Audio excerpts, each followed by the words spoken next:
এবার আসেন লাভ নিতে পারছি না, লসটা ধরে রাখছি। আল্লাহ তাআলা বলেছেন সুদ হলো হারাম, এই সুদ আমরা ধরে রাখলাম। সুদে যদি আপনি সুদের কারবার করেন, বাহ্যিকে দেখবেন 20,000-এ মাসে আপনার 2,000 লাভ হলো, কিন্তু লস হইছে 20-এর মধ্যে 10,000। এটা শুধুমাত্র আল্লাহ তাআলাই জানেন। এর প্রথম একটা উদাহরণ, দুনিয়ার মানুষ লক্ষ্য করে তাকাও, আল্লাহ তাআলা দুনিয়া চালাইবার জন্য মৌসুমে বৃষ্টি দেননি। বৃষ্টি হয়, আল্লাহ তাআলা বৃষ্টি দান করেন মৌসুমে বৃষ্টি।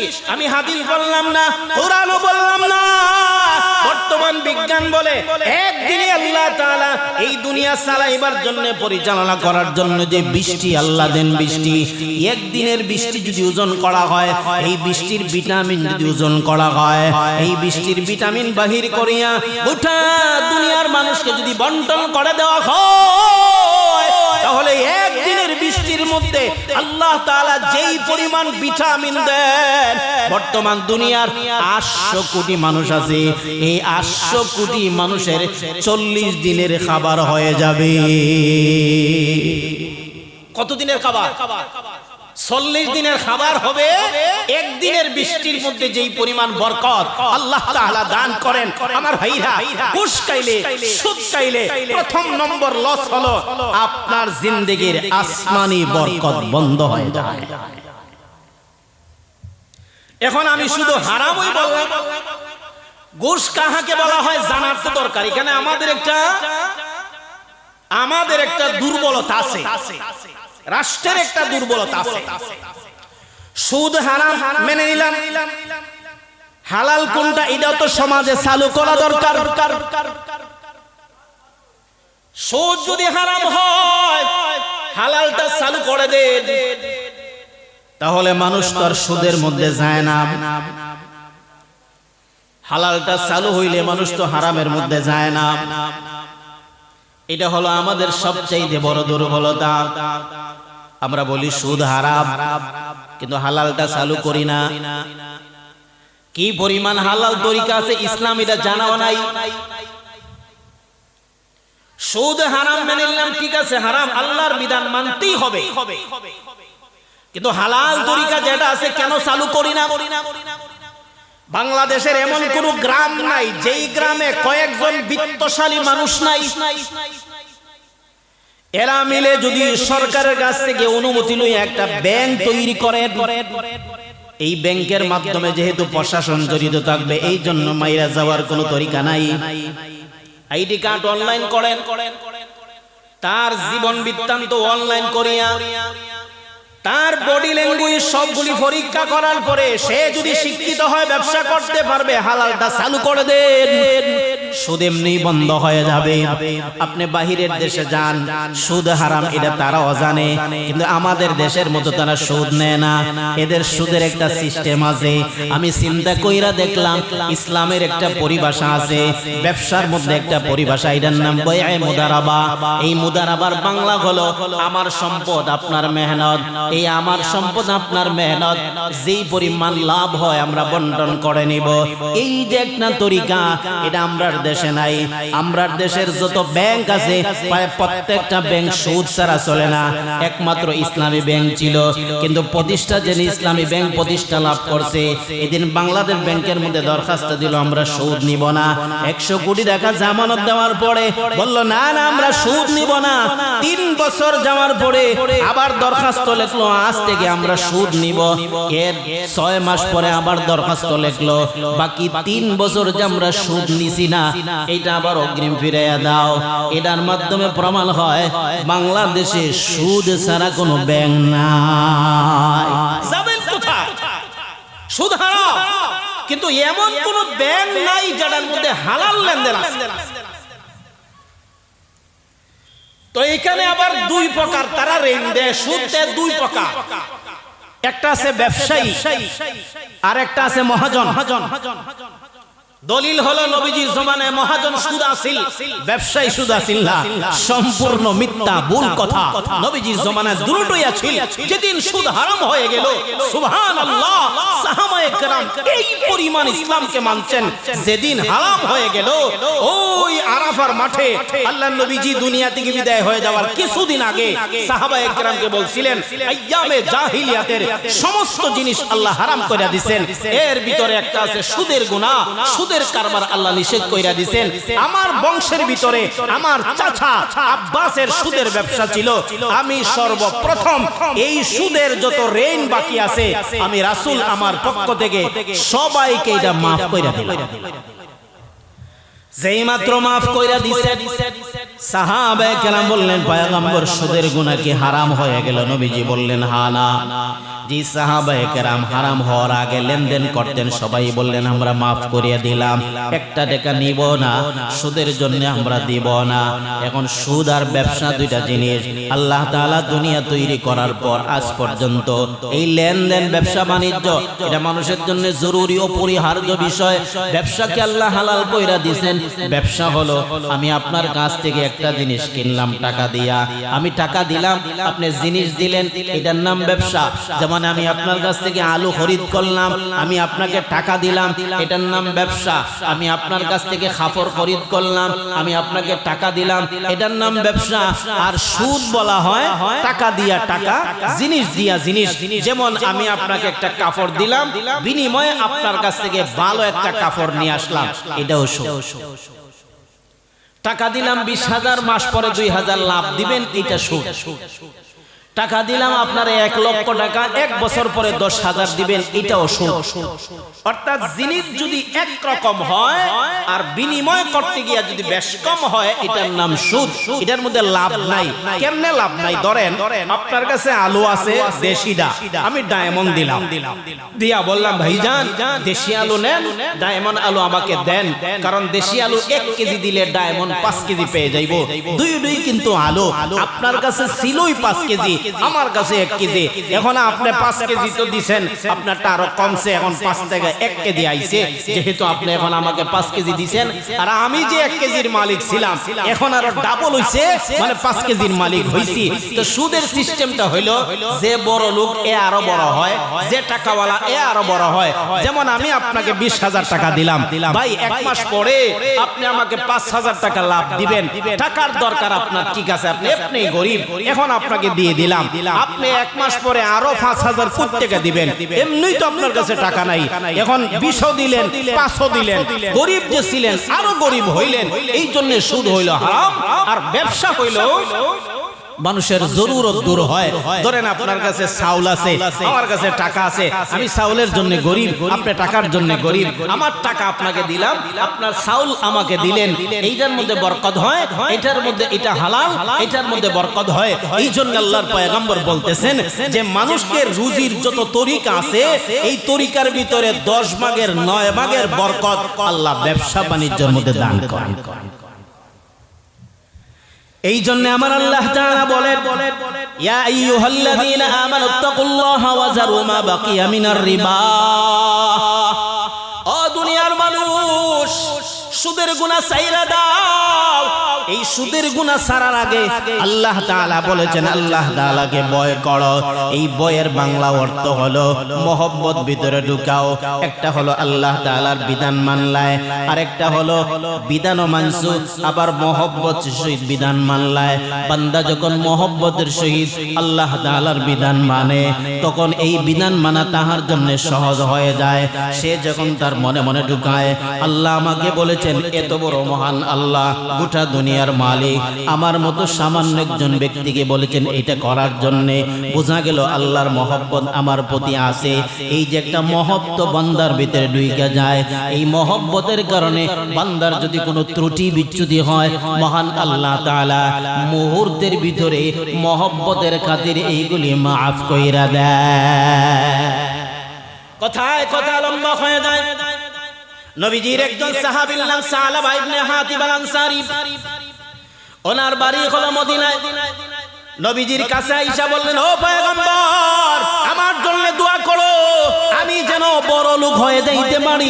আল্লাহর পয়গম্বর বললেন, ও সালাবা, আমি যে তোমার জন্য দোয়া করব, কারণ তোমার যেই পরিমাণ সম্পদ আছে এটা যদি শুকরিয়া আদায় করতে পারো এটাই তোমার জন্য ভালো।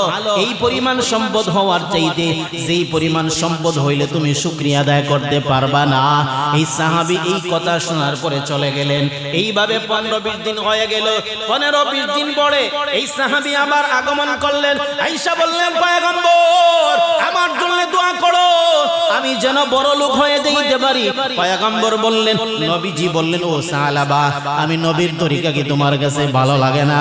এই কথা বলার পরে সাহাবী আবারও চলে গেলেন। নবীজির তরিকা হলো, এই দুনিয়াতে মিসকিন হালতে আমি আসলাম, আবার মিসকিন হালতে দুনিয়াতে থাকবো।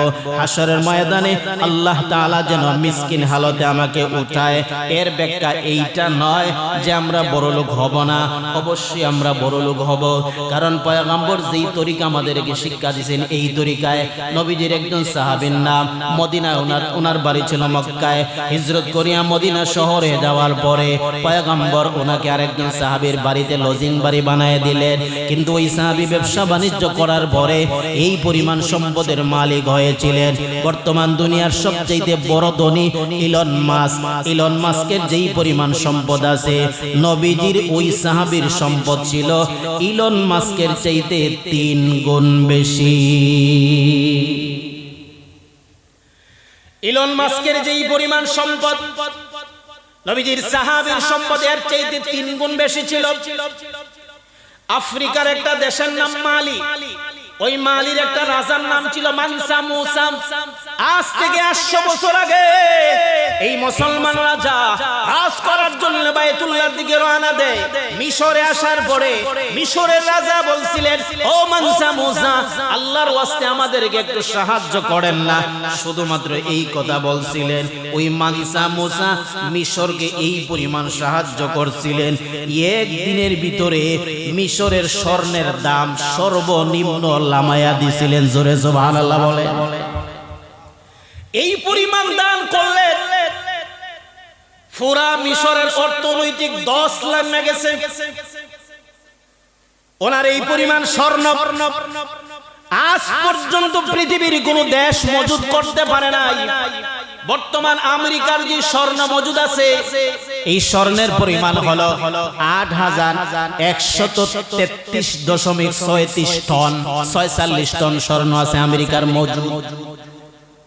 গোটা দুনিয়ার মধ্যে সবচেয়ে বেশি। কিন্তু আজ থেকে 700-800 বছর আগে আমরার দেশে সম্রাট আলমগীরের রাজ সিংহাসনে যেই পরিমাণ স্বর্ণ ছিল, বর্তমান আমেরিকার চাইতে 3 গুণ বেশি। একবার আল্লাহু আকবার বলেন না। ওই সাহাবী নবীজিকে বললেন, ও পয়গম্বর, আমি ব্যবসা বাণিজ্য করব না। নবীজি বললেন, অসুবিধা নাই, করেন। এক সপ্তাহ পর 2 টাকা থেকে 15 টাকা হয়ে গেল। নবীজি তাহার জন্য দোয়া করলেন। বড়লোক সাহাবী হয়ে যাওয়ার পরে আল্লাহর পয়গম্বর জীবনের শেষ বয়সে একদিন বলছিলেন, আমার ওই সাহাবী বেহেশতে যাইতে গিয়া গর্দান কুনাইয়া কুনাইয়া বেহেশতে যাবে, কারণ সম্পদ বেশি, আল্লাহ তাআলার কাছে হিসাব দেওয়া লাগবে।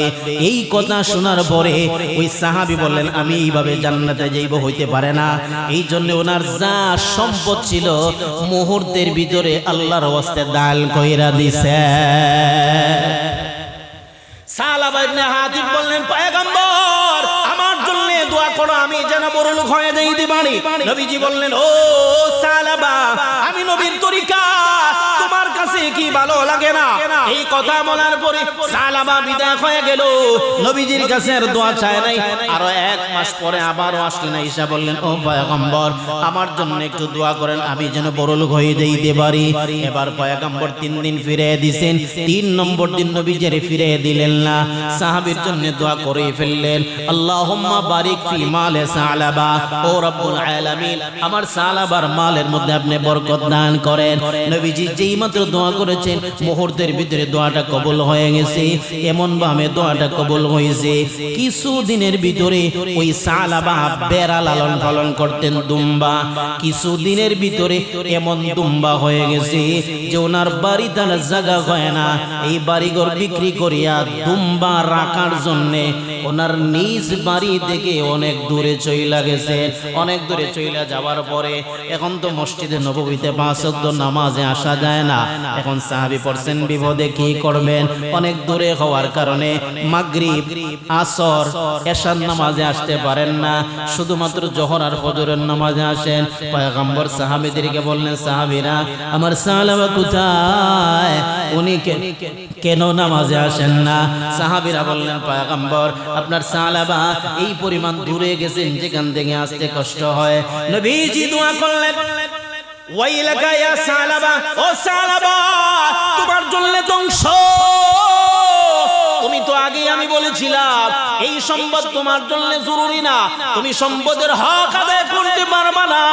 আরো কিছুদিন অতিবাহিত হয়ে যাবার পরে সম্পদ এই পরিমাণ বাড়ছে, এখন এই বাড়িতে আর জায়গা হয় না, এখান থেকে আরো দূরে চলে গেছেন। এখন এমন দূরে গেছেন আর 5 ওয়াক্ত নামাজে হাজির হইতে পারেন না, বেশি দূর হয়ে যাওয়ার কারণে আসতে পারেন না। কিভাবে আসবেন? আসতে যাইতে সময় অতিবাহিত হয়ে যাবে। এই জন্য সালাবা 5 ওয়াক্ত নামাজ আসতে পারে না, শুধুমাত্র জুমার নামাজে আগমন করেন। আল্লাহর পয়গম্বর সাহাবীদেরকে বললেন, সাহাবীরা আমার সাহাবা কোথায়? সাহাবীরা বললেন, ওগো নবীজি সম্পদ এই পরিমাণ বাড়ছে, যে সম্পদ বাড়ার কারণে উনি আর 5 ওয়াক্ত নামাজে আসতে পারেন না। নবীজি একটাই কথা বলেন, ওয়াইলাকা ইয়া সালাবা, ওয়াইলাকা ইয়া সালাবা, ওয়াইলাকা ইয়া সালাবা, ও সালামা তোমার জন্য ধ্বংস। নবীজি শুধুমাত্র একটাই কথাই বলেন, আর কিছুই বলেন না। আচ্ছা আপনারা জবাব দেন, নবীর পিছনে 1 ওয়াক্ত নামাজের সওয়াব, 1 ওয়াক্ত নামাজের সম্মান ইজ্জত যদি এক পাল্লায় রাখা হয়, গোটা দুনিয়ার সমস্ত সম্পদ যদি আর এক পাল্লায় রাখা হয়, সমান তো হওয়ার কথা না। কারণ নবীর পিছনে 1 ওয়াক্ত নামাজ পড়া মানে আপনার জিন্দেগি সার্থক হয়ে যাওয়া। সাহাবা বললেন, এখন কি করা যায়? শুধুমাত্র জুমার নামাজে আসেন। আরো কিছুদিন অতিবাহিত হয়ে যাওয়ার পরে জুমার নামাজে আসতে পারে না। নবীজি এবার চিন্তিত হয়ে গেলেন। এরই ভিতরে আমার আল্লাহ তাআলা ইসলামের আরেকটা বিধান নাজিল করলেন, যাকাতের বিধান। যাকাতের বিধান নাজিল করে জিবরাইলের মাধ্যমে নবীজির কাছে আল্লাহ আয়াত নাজিল করে জানায় দিলেন, খুয মিন আমওয়ালিহিম সাদাকাতান তুতাহহিরুহুম। ও পয়গম্বর আপনার সাহাবায়ে কেরামের ভিতরে যারা বড় লোক ধনী আছেন, এদের কাছ থেকে আপনি যাকাত গ্রহণ করেন। এই যাকাত গ্রহণ করলে কি লাভ হয় আল্লাহ নিজেই জানায় দিয়েছেন, তুতাহহিরুহুম। এই যাকাতের মাধ্যমে তাদের অর্জিত সম্পদ আমি আল্লাহ পবিত্র বানায়া দেয়।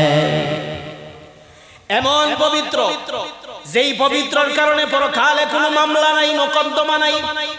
আপনি কবরে যাওয়ার পরে মাল সম্পর্কে জিজ্ঞাসা করা হবে না, কারণ আপনি যেহেতু যাকাত দিয়েছেন এই জন্য আপনি সম্পদের হক আদায় করে ফেললেন। আরেকটা হলো যেহেতু সম্পদ পবিত্র হয়ে গেছে এই জন্য আপনার সম্পদ নষ্ট হবে না। কোন সম্পদ নষ্ট হয়? যেই সম্পদ অপবিত্র। আর যেই সম্পদ পবিত্র এটা কখনো আসমানি গজবে নষ্ট করে না। নবীজির হাদিস, একজন বুজুর্গ উনি মসজিদে যাওয়ার সময় দামি জুতা চুরি হয়নি, মাঝে মাঝে জুতা হয় না? এমন মুসল্লি আমরা দেশে নাই মনে হয়, আছে?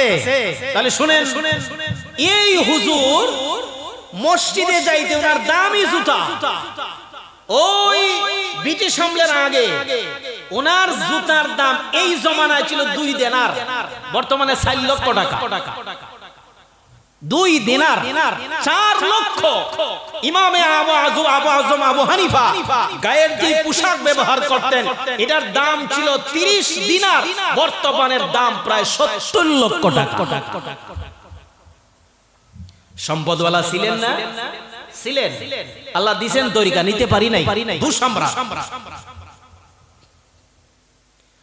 তো দিল্লির হুজুর উনি মসজিদে নামাজ পড়েন, দিল্লির শাহী জামে মসজিদে। ওনার দামি জুতা বাহিরে কোনোদিন চুরি হয় না। মুরিদান জিজ্ঞাসা করলেন, হুজুর আমাদের সকলের জুতাই চুরি হয়, আপনার জুতা চুরি হয় না, কারণটা কি? হুজুর বললেন, শোনো, আমি মসজিদে ঢোকার আগে নিয়ত করি এই জুতা চুরের জন্য হালাল, চুরের জন্য হালাল, এই জন্য চুরি হয় না। কারণ আল্লাহ তাআলা চুরের কপালে হালাল জিনিস রাখছেন না, যেহেতু তার জন্য হালাল, এই জন্য চুরি হয় না। কারণ চুরের কপালে আল্লাহ রাইখা দিয়েছেন হারাম জিনিস। এই জন্য মুসলমান ভাইয়েরা আমার শোনো, পয়গম্বর বলছিলাম আমরা কি সম্পদওয়ালা হব না? অবশ্যই সম্পদওয়ালা হব, কিন্তু হওয়ার পরে যাকাত দেওয়া লাগবে। এই যাকাত যদি দেন আপনার সম্পদ পবিত্র হয়ে যাবে, আসমানি গজবে আপনার সম্পদ নষ্ট হবে না, পরকালে মামলায় আপনি গ্রেফতার হবেন না। এই সম্পদের গ্যারান্টি আপনার বাইরা যাবে, আপনার সন্তান পাবে, এরপরে সন্তান পাবে, অসুবিধা নাই। সবচেয়ে বড় সুবিধা হলো এই সম্পদ কোনোদিন আল্লাহ হারাম পথে ব্যবহার করতে দেয় না। আল্লাহর কুদরতি হাত দ্বারা স্বয়ং আল্লাহ বান্দার সম্পদের হেফাজত করে।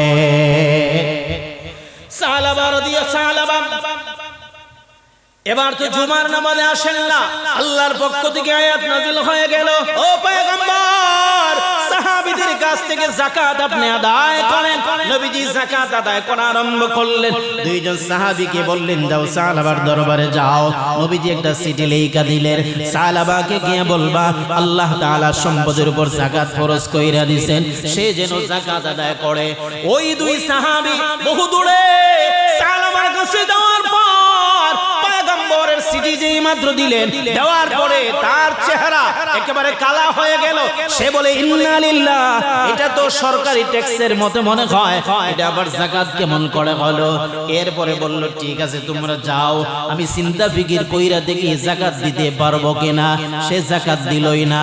ওই দুই সাহাবী আরো মানুষের যাকাত আদায় কইরা যাওয়ার সময় ওনাকে বললেন, দিবেননি?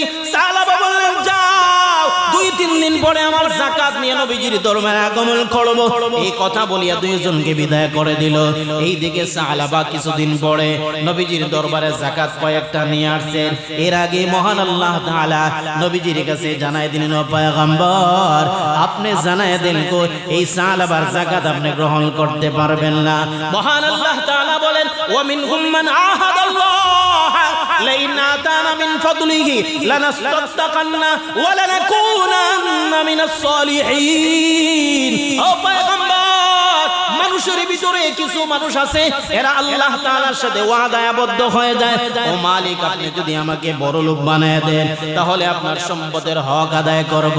এই সম্পদের হক হলো দুই তরিকায়, একটা হলো আল্লাহর দেওয়া বিধান মানবেন, আর একটা হলো হারাম তরিকায় আনবেন না। এই ওয়াদা করার পরে মানুষ আবার সেই ওয়াদাটা বইলা যায়।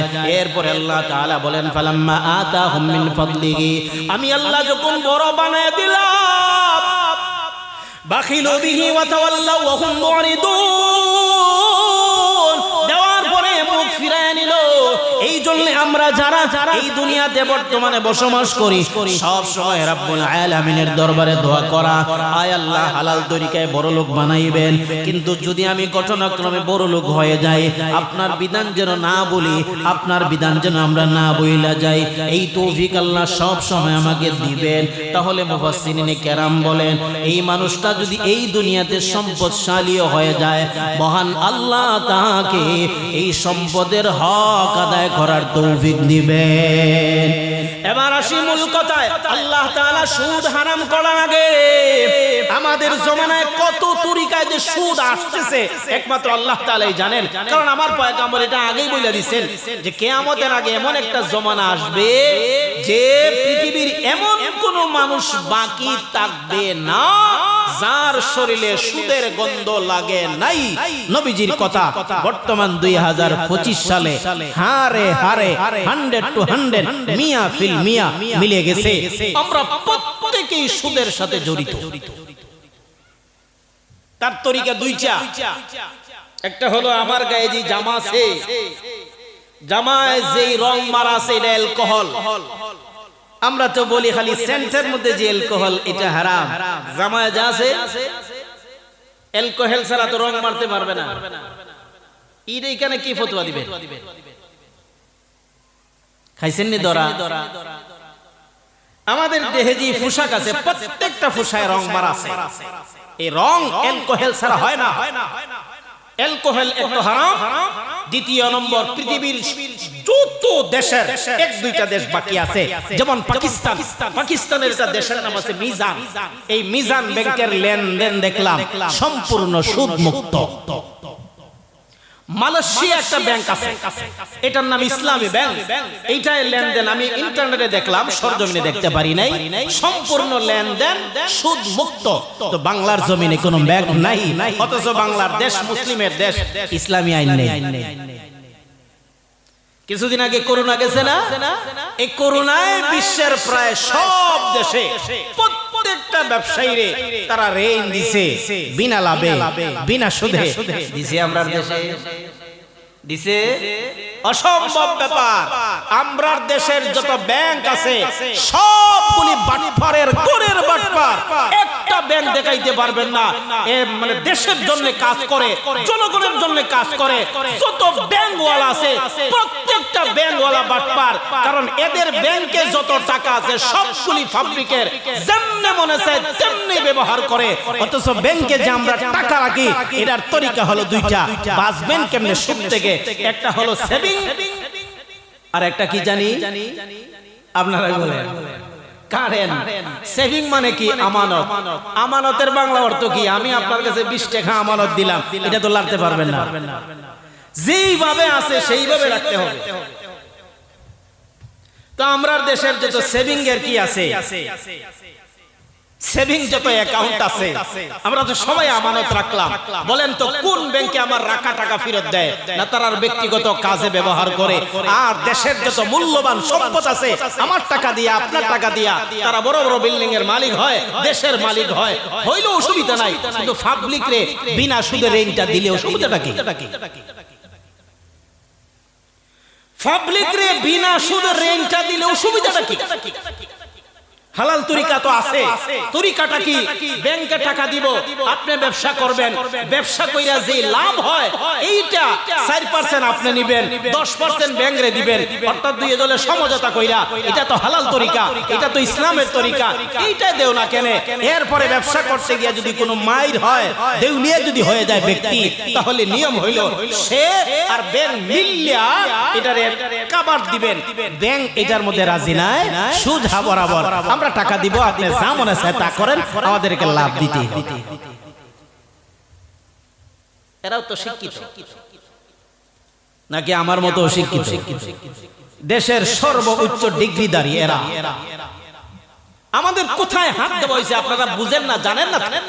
দুষ্ট শুধু আমরা ইমাম সাহেব মানুষ, মুয়াজ্জিন সাহেব মানুষ। আযান 2 মিনিট পরে দিলেই আসরের আগ পর্যন্ত সমালোচনা, এশার নামাজ না থাকলেই ফজরের আগ পর্যন্ত সমালোচনা, আয়ের সমালোচনা। আমি এই পরিমাণ খুশি হই যে আগে জান্নাতে যাওয়ার টিকেটটা পাইতেছি।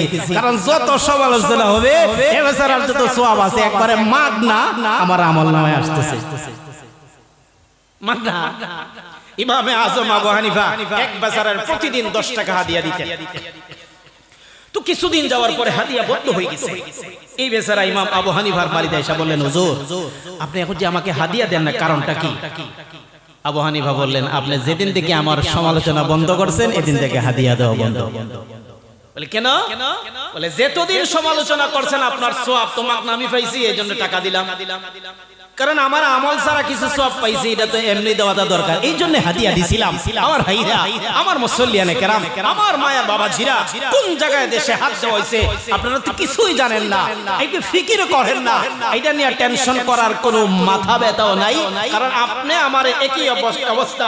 আমার ছেলে যদি বিসিএস ক্যাডার হয় আলহামদুলিল্লাহ, আমার ছেলে যদি ডাক্তার হয় আলহামদুলিল্লাহ, আমার ছেলে যদি সচিব হয় আলহামদুলিল্লাহ, লম্বা বেতন ভাবে বিল্ডিং বানাইতে পারবো। এটার নাম দেশ উন্নত না, এটার নাম সমাজ উন্নত নয়, এটার নাম জাতি উন্নত নয়, এটার নাম জাতিকে কিছু দেওয়া নয়। আপনার নিয়ত যদি থাকে আমার চাকরির দরকার নাই, আমার ব্যাংক দরকার নাই, আমার সচিব হওয়ার দরকার নাই, আমি পড়ালেখা করার পরে আমার জাতিকে যদি কিছু দিতে পারি, এইটা হলো সত্য কথা। এর পরিপ্রেক্ষিতে আল্লাহ তাআলা জাতিকে এমন ভাবে সাহায্য করেন যেই জাতিকে সারা দেশ মিলিয়া চাকরি কইরা উঠাইতে পারে না। পয়গম্বর যখন মদিনা শহরে গেলেন, তো সাহাবায়ে কেরামের বেতন নাই, সরকারি মানুষ, সাহাবায়ে কেরাম বেতন নাই, চলবেন কেমনে? পয়গম্বর বলেছেন নিজের ফ্যামিলি চালাইবার জন্য হালকা কাজ করবা,